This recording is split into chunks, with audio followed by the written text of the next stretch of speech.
أعوذ بالله من الشيطان الرجيم بسم الله الرحمن الرحيم كيف يكون للمشركين أحد عند الله وعند رسوله إلا الذين عاهدتم عند المسجد الحرام فما استقاموا لكم فاستقيموا لهم ان اللہ یحب المتقین.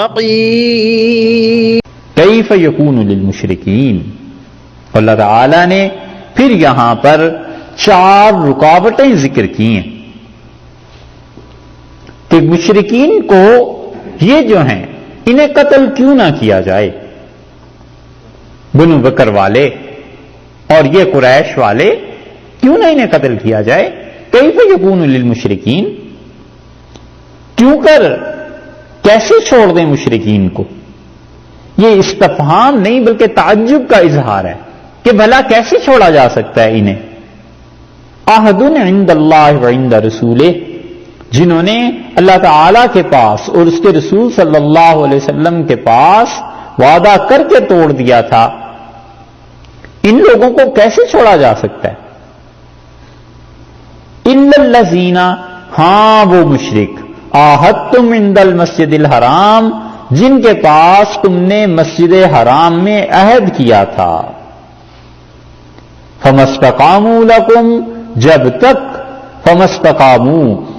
تک سیدھے رہیں، لکم تم سے، فاستقیموا تم سیدھے رہنا، لہم ان سے.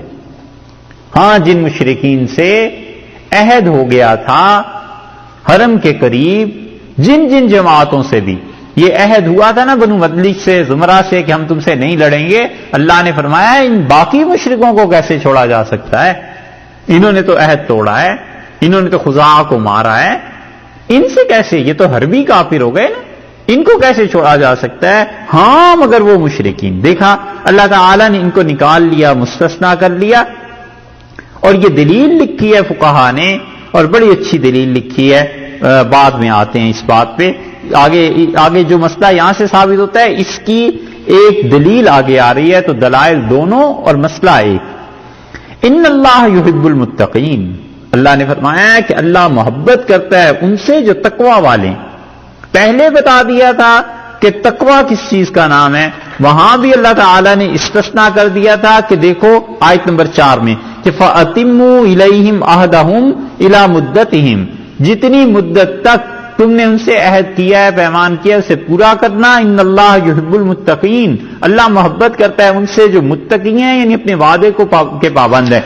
یہاں پھر کہہ دیا کہ فَمَا اسْتَقَامُوا لَكُمْ فَاسْتَقِيمُوا لَهُمْ، جب تک وہ تمہارے مقابلے میں اپنا عہد نہیں توڑتے، تمہارے ساتھ ٹھیک رہتے ہیں، فَاسْتَقِيمُوا، تم بھی قائم رہنا اپنے عہد و پیمان پر، لَهُمْ، ان کے لیے، وعدے کو نہیں توڑنا ہے. ان اللہ یحب المتقین.